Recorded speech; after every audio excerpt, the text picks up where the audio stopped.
জি sir, দেখা যাচ্ছে sir. তাহলে আমরা monetary policy and fiscal policy এই দুইটা, এটা হচ্ছে চ্যাপ্টার ফাইনালের জন্য ফার্স্ট চ্যাপ্টার বলছিলাম। মানিটারি পলিসি আমরা কি বলছিলাম, আমি একটু জাস্ট রিকল করি, খুব শর্ট করে আমরা এটা শেষ করব। মানিটারি পলিসি বলতে আমরা বলছিলাম যে is a set of actions to control nations overall money supply and achieve economic growth। অর্থাৎ কিভাবে আহ, একটা নেশনের মানি সাপ্লাই কেমন হবে এবং সেইটার একটা সেট অফ অ্যাকশনস বা এবং how we can achieve the economic growth which is called monetary policy. And as we know that monetary policy is governed by the central bank or Bangladesh Bank। এবং monetary policy কি নিয়ে কাজ করে? Monetary policy usually works for the setting up the interest rate or changing or how much reserve we have in the central bank। এই দুইটা জিনিস নিয়ে basically monetary policy কাজ করে। এছাড়াও বলছে যে monetary policy is designed to support government's policy and programs in pursuit of faster inclusive economic growth and poverty reduction। তো কিভাবে আমাদের ইকোনমিক গ্রোথটা থাকবে এবং পোভার্টি রিডাকশন বা আনএমপ্লয়মেন্ট কমে যাবে সেইভাবে, এবং গভর্নমেন্টকে সাপোর্ট করার জন্য মানিটারি পলিসি বাংলাদেশ ব্যাংক সেইভাবে আউটলাইন করে থাকে বা দিয়ে থাকে, ঠিক আছে। অর্থাৎ মেইন থিং যদি বলি যে বাংলাদেশ ব্যাংক ডিল করে যে how much money will be in the market, বা মানির সাপ্লাইটা কত হবে to faster the economic growth হওয়ার জন্য।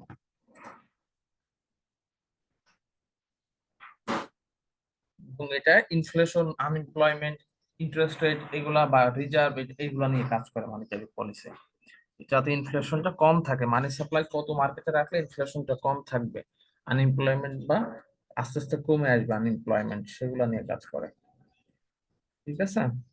এই যে অবজেক্টিভ ছিল inflation, unemployment, currency exchange rate কেমন হবে সেটা। টাইপস দেখছিলাম আমরা, there are two types of monetary policy, expansion and contractionary. এবং আমরা এখানে বলছিলাম যে monetary policy instrument are use by the central bank. খুব সুন্দর করে পড়বেন, প্রত্যেকটা স্লাইড পড়বেন এবং ডিটেলস পড়ার চেষ্টা করবেন, কারণ এমসিকিউ আছে, এর মাস থেকে এমসিকিউ কোশ্চেন হবে কিন্তু, এই জন্য খেয়াল করে পড়তে হবে। And this are the instruments, এই ইনস্ট্রুমেন্ট গুলো নিয়ে মনিটারি পলিসি ডিল করে, যে usually reserve requirement, open market operations, interest rate, selective. এটা ছিল মানিটারি পলিসির একটা ওভারভিউ। আমরা লাস্ট ক্লাসে, অনলাইন ক্লাসে ফিসকাল পলিসি নিয়েও দেখছি। যে ফিসকাল পলিসি বলতে আমরা বলছিলাম যে কে ফিসকাল পলিসি কে দেয় বলেন তো, কে প্রদান করে ফিসকাল পলিসি?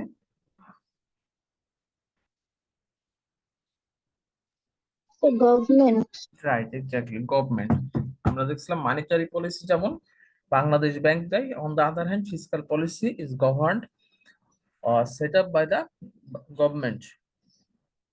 যে এবং মূল কথা হচ্ছে যে how government will spend their money and how government will collect the money from the general people, এবং সেই কালেকশনের টাকা কিভাবে গভর্নমেন্ট স্পেন্ডিং করবে কিসের জন্য, to influence the economic growth আর to stabilize or mobilize the economic growth বা ইকোনমি কন্ডিশনটা কিভাবে ঠিক রাখার জন্য গভর্নমেন্ট কোথা থেকে ইনকাম করবে এবং কোথায় কোথায় ব্যয় করবে সেটা নিয়ে কাজ করে ফিসকাল পলিসি, বা যে পলিসি দেয় তার নাম হচ্ছে ফিসকাল পলিসি। এবং process fiscal policy this include aggregate demand for goods and services, employment, inflation and economic growth, এগুলা ফিসকাল পলিসির মধ্যে থাকে। এবং ইউজুয়ালি এটা মনিটারি পলিসির বিপরীত, তাই না? যে আমরা আগেই দেখছি মনিটারি পলিসি মানি সাপ্লাই কত হবে সেটা নিয়ে কাজ করে। On the other hand government fiscal policy আছে ট্যাক্স ভ্যাট এটার মাধ্যমে গভর্নমেন্ট কিভাবে আর্ন করে সেটা স্পেন্ড করবে। এবং আমরা বাজেটের এক্সাম্পল দিছিলাম যে ইউজুয়ালি ফিসকাল ইয়ারে বাজেট দেওয়া হয়। এবং বাজেট মানে কি, যে আমার কত টাকা আগামী যে বছর, সাপোজ সামনের বছর বাজেট দিব, তাহলে তার 1 মাস বা 2 মাস আগে এই বছরে বাজেট ঘোষণা করা হয় যে কত টাকা কোথায় ব্যয় হইতে পারে, কার জন্য বা কোন খাতে কত টাকা আমার বরাদ্দ আছে। এবং আমরা দেখি যে ইউজুয়ালি দেয়ার আর সাম ডেফিসিট বাজেট বা ঘাটতি বাজেট থাকে, যে আমাদের যত টাকা ইনকাম আছে ইউজুয়ালি তার থেকে বেশি টাকা বা খরচ করতে হয়, বাজেট দিতে হয়। সাপোজ সারা বছর আমার ইনকাম হইতে পারে 1 লক্ষ টাকা, আমরা বাজেট দেই, যদি 1,20,000 টাকার বাজেট দেই, অর্থাৎ 1,20,000 টাকা সারা বছর খরচ করবো, ইনকাম 1 লাখ, বাজেট দিচ্ছে 1,20,000 খরচের, তাহলে 20,20,000 টাকা আমার ঘাটতি বাজেট থাকছে। কিন্তু এইগুলো যাতে এই এই এই গভর্নমেন্ট স্পেন্ডিংটা কেমন হবে বা কোথায় করবে, এটা নিয়ে কাজ করে ফিসকাল পলিসি। এবং রিসিশনের সময় কেমন হবে, বা ইনফ্লেশন কমব্যাট বা ইনফ্লেশন কমানোর জন্য সেই সময় ফিসকাল পলিসি কি, কোন ধরনের ফিসকাল পলিসি আমরা দিব, সেটা আমরা দেখছিলাম। রিসিশন বলতে আমরা কি বুঝি বলেন তো? রিসিশন, অর্থনৈতিক মন্দা। অর্থনৈতিক মন্দা, রাইট, এক্স্যাক্টলি। যে অর্থনৈতিক খারাপ অবস্থার সময় আমাদের ফিসকাল পলিসি কেমন হবে। আমরা একটু যদি রিকল করি, বলছিলাম যে ট্যাক্স রেটটা কম রাখতে হবে, যাতে মানুষ, ট্যাক্স রেট কম রাখলে মানুষ তার স্পেন্ডিং, অর্থাৎ তার খরচ করবে সে তখন বাইরে, কারণ কম টাকা ট্যাক্স দেওয়া লাগবে, ঠিক আছে। তখন বাজারে আমাদের ইকোনমিক গ্রোথটা আস্তে আস্তে আস্তে আস্তে স্পার হবে, বা স্বাভাবিক হইতে থাকবে বা বাড়তে থাকবে। অন দ্য আদার হ্যান্ড, যদি ইনফ্লেশন থাকে, ইনফ্লেশনের সময় আমরা জানি মানি সাপ্লাই বেশি থাকে এবং মানির পার্চেসিং পাওয়ার কমে যায়, ঠিক আছে। আমরা যত টাকা দিয়ে প্রোডাক্ট পারচেস করতে পারতাম একটা, তার থেকে বেশি টাকা পে করা লাগে। 5 টাকা দিয়ে কলম কিনলাম, ইনফ্লেশন বেশি থাকলে সেখানে 7 টাকা দিয়ে একটা কলম কেনা লাগে। এই এক্সাম্পলটা আমরা অনেকবার দিয়েছি। তো সেই সময় বলছে যে ইউজুয়ালি ফিসকাল পলিসি কি কি করে, এই যে ইট মে রেইজ রেটস, অর্থাৎ ট্যাক্স রেটটা বাড়াইতে পারে, এবং স্পেন্ডিং, পাবলিক স্পেন্ডিং যাতে কম হয় সেই অনুযায়ী কাজ করে, যাতে ইকোনমিটা কুল ডাউন হয়, স্টেবল হইতে পারে। এইটা হচ্ছে ফিসকাল পলিসি এবং মনিটারি পলিসি টাইপস দেখছিলাম আমরা। একইভাবে এখানেও এক্সপেনশনারি ফিসকাল পলিসি আছে, আবার কন্ট্রাকশনারি। আমরা আজকে দেখবো যে monetary policy versus, sorry, fiscal policy versus monetary policy একই কথা। খুব ভালো করে খেয়াল করেন, এখানে বলছে the United States relies on two types of policies, that is fiscal and monetary policy. আমরাও এই ধরনের দুইটা পলিসির উপর ডিপেন্ড করে, বাংলাদেশও বা ওয়ার্ল্ড ওয়াইড এই দুইটা পলিসি ইয়া করা হয়, ইউজ করা হয়। ফিসকাল পলিসি বলছে is use to influence the aggregate demand in a country, যে একটা দেশের অ্যাগ্রিগেট ডিমান্ড মানে সামগ্রিক চাহিদা, সামগ্রিক চাহিদা কেমন হবে সেটা নিয়ে কাজ করে। whereas monetary policy is used to control the money supply throughout the economy, যে একটা ইকোনমিতে মানি সাপ্লাই কেমন হবে সেটা নিয়ে কাজ করে হচ্ছে আমাদের, আমরা আগেই বললাম, মানিটারি পলিসি। আর ফিসকাল পলিসি বলছে অ্যাগ্রিগেট ডিমান্ড কেমন হবে একটা আহ, একটা কান্ট্রির, সেটা নিয়ে কাজ করে। দেন বলছে পরেরটা, the government may implement fiscal policy to shape the number of product and services that people will or can demand. অর্থাৎ গভর্নমেন্ট এমন ভাবে ফিসকাল পলিসিটা ইমপ্লিমেন্ট করার চেষ্টা করে বা করতে পারে, যেখানে বলছে যে নাম্বার অফ প্রোডাক্ট এবং সার্ভিসেস কেমন হবে, বা প্রোডাক্ট এবং সার্ভিসেস এর ডিমান্ড কেমন থাকবে। On the other hand, central bank বলছে বা monetary policy affects our ability to demand this product, অর্থাৎ প্রোডাক্ট অ্যাভেলেবিলিটি নিয়ে কাজ করে, বা প্রোডাক্টের ডিমান্ড কেমন হবে এটা নিয়ে কাজ করে গভর্নমেন্ট, যেটা মানি ফিসকাল পলিসির মাধ্যমে। আর মনিটারি পলিসি বলছে যে ডিমান্ড, আমরা যে কিনবো প্রোডাক্টটা, তো আমাদের অ্যাবিলিটি কেমন হবে, পার্চেসিং পাওয়ারটা কেমন হবে সেটা ঠিক করে বাংলাদেশ ব্যাংক বা মনিটারি পলিসির মাধ্যমে। এরপরে খুব সহজ কথা বলা আছে যে central bank like Bangladesh bank set করে কি monetary policy, on the other hand government legislative or government officials set fiscal policy. এটা আমরা বারবার বলছি। নাম্বার টু তো বলছে যে Bangladesh bank may take monetary plan or policy action to achieve price stability, full employment and stable economic growth. এটা important, যে Bangladesh bank কি করে, যাতে প্রাইস স্টেবিলিটিটা থাকে, প্রাইস অনেক বেশি উঠানামা না করে, এমপ্লয়মেন্ট, ফুল এমপ্লয়মেন্ট বা আনএমপ্লয়মেন্ট অনেক কমে যায়, এবং ইকোনমিক গ্রোথটা স্টেবল থাকে, সেটা নিয়ে কাজ করে হচ্ছে বাংলাদেশ ব্যাংক, ঠিক আছে। So on the other hand, government of Bangladesh কি করে, tax rate for corporation, tax rate ঠিক করে দেয় তাদের জন্য, প্রত্যেকটা মানুষের জন্য কে কত ট্যাক্স দেবে, প্রত্যেকটা কোম্পানির জন্য বা অর্গানাইজেশনের জন্য। কর্পোরেশন মিন্স কোম্পানি, প্রত্যেকটা ব্যবসা প্রতিষ্ঠানের জন্য যে কত টাকা ট্যাক্স সে দিবে, কত টাকা দিলে ফিসকাল পলিসির যে গোল আছে সেটা পূরণ করা সম্ভব হবে আর কি, বা অর্থাৎ মূলত গভর্নমেন্ট এই ট্যাক্স রেটটা ঠিক করে দেয় সবার জন্য।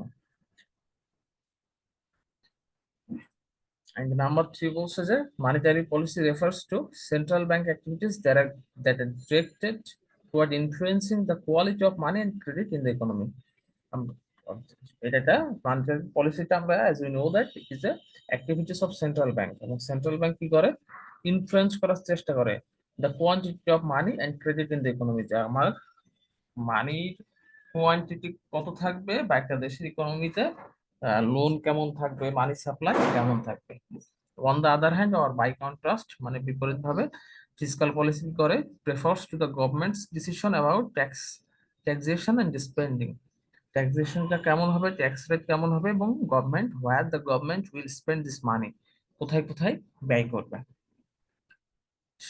তাহলে এইটা হচ্ছে basic difference between fiscal policy and monetary policy, and this is very important for you, for for the exam, for the life as well to understand, ঠিক আছে।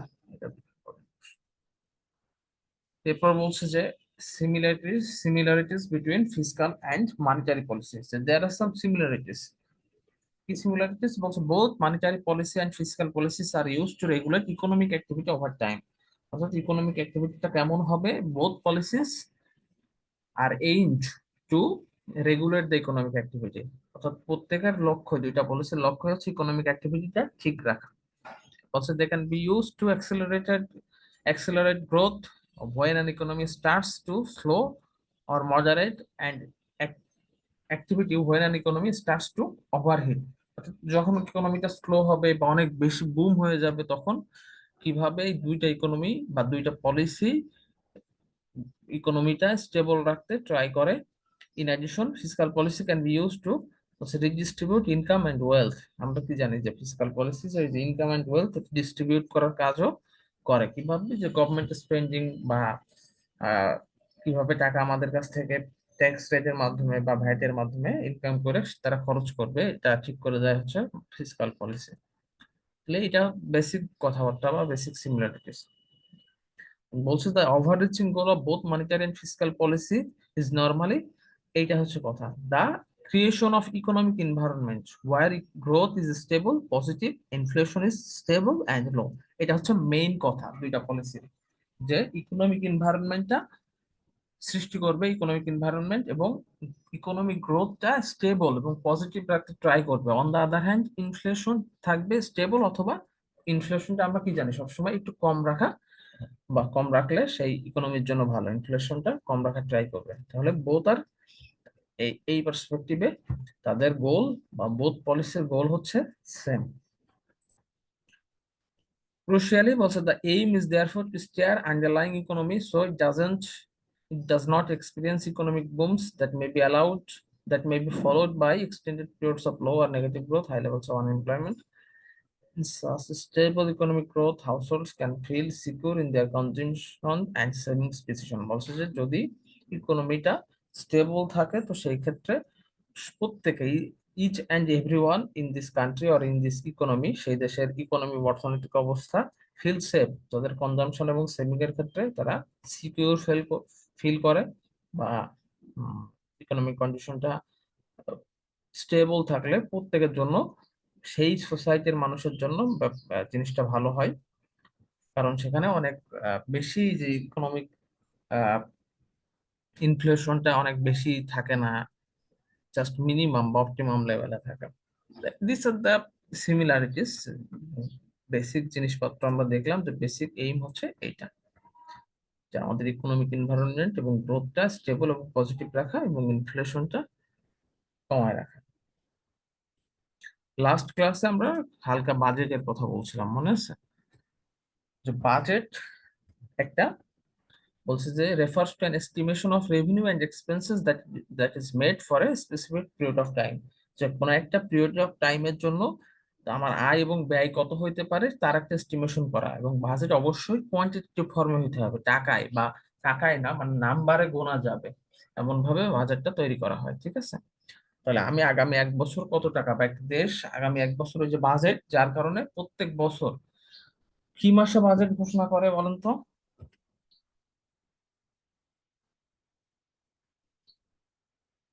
হুম, জুনে। রাইট, জুনে। অর্থাৎ জুলাইয়ের 1 তারিখ থেকে জুনের 30 তারিখ পর্যন্ত আমরা জানি যে এটা আর্থিক বছর বা ফিসক্যাল ইয়ার। তো জুনের জুলাইয়ে বাজেটটা ঘোষণা করে 1 বছরের জন্য। তাহলে 1 বছরে আমার ইনকাম কত হবে, ওই যে গভর্নমেন্ট স্পেন্ডিং যেটা বলছি বা গভর্নমেন্ট ইনকাম যেটা বলছি, এবং ইনকাম এবং স্পেন্ডিং এক্সপেন্স কত হবে সেটার একটা ইনকাম এবং রেভিনিউ এর এস্টিমেশন করা, এবং দ্যাট উইড বি শোন ইন এ কোয়ান্টিটেটিভ ফর্ম, এটা কোয়ান্টিটেটিভ ফর্মে দেখাইতে হবে। বাজেট করা হয় for a specific period of time, এটা নির্দিষ্ট সময়ের জন্য। However, বলছে যে budget usually occurs on an ongoing basis with individual budgets being re-evaluated regularly evaluate করা হয়। লাস্টলি বলছে যে budget is a spending plan based on income and expenses, এটা স্পেন্ডিং প্ল্যান যে কিভাবে আমি how will I spend money, এবং depend করে যে আমার কত টাকা ইনকাম এবং কত টাকা এস্টিমেট খরচ হইতে পারে তার উপরে। ক্লিয়ার বাজেটটা, যে বাজেট কি?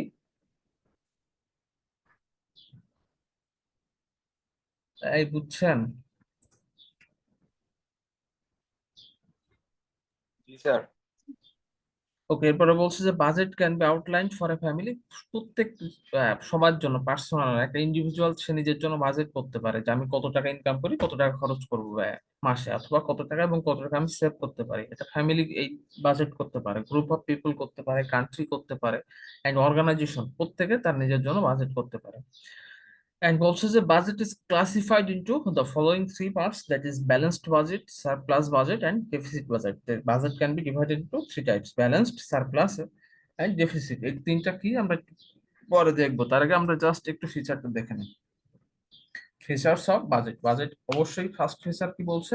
ফিচার্স মিন্স ক্যারেক্টারিস্টিক্স বা বৈশিষ্ট্য। ফার্স্ট অফ অল বলছে যে budget must B expressed either in quantitative form, অবশ্যই বাজেটকে কোয়ান্টিটিভ ফর্মে দেখাইতে হবে, বা বাজেট হবে কোয়ান্টিটিভ ফর্মে, ওই যে বললাম নাম্বার গোনা যাবে, এত টাকা অত টাকা, বা নাম্বারে দেখা যাবে। এবং বলছে যে it must be prepared before the time for which it is required, যে সময়ের জন্য দরকার তার আগেই এটা প্রিপেয়ার করতে হবে। ওই যে আমরা বললাম যে 25 সালের জন্য আমরা সাপোজ বাজেট দেবো, সেটা কিন্তু 24 সালের প্রিপেয়ার করা হয়, অর্থাৎ যে সময় দিব তার আগে।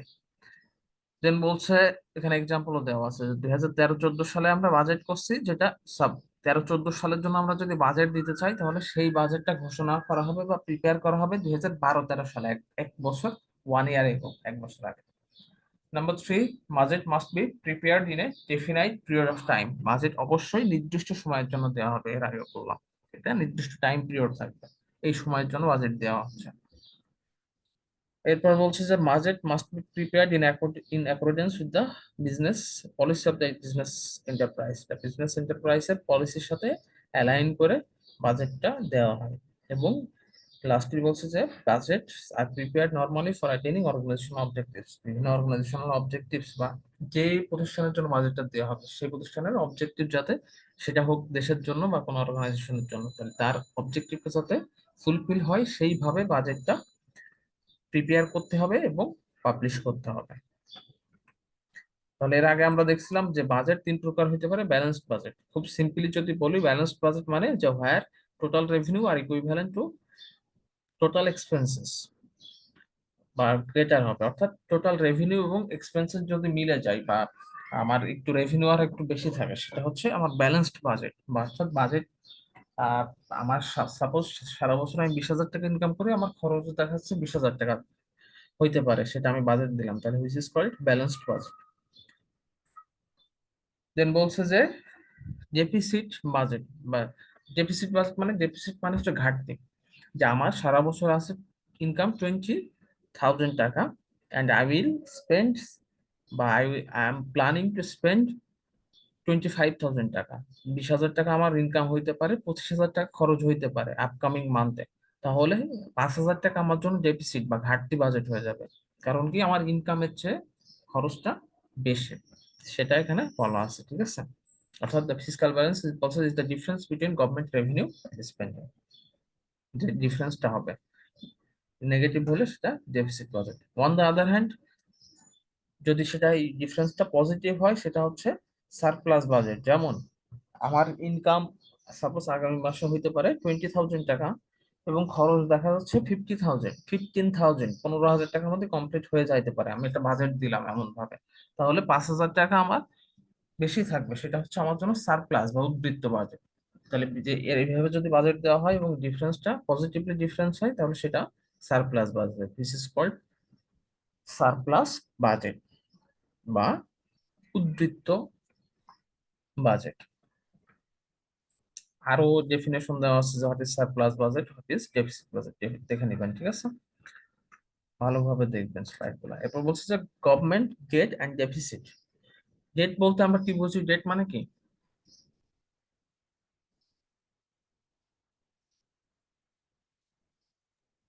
এই ঋণ। ডেট, রাইট, ঋণ। ডেট মানে হচ্ছে ঋণ বা লোন।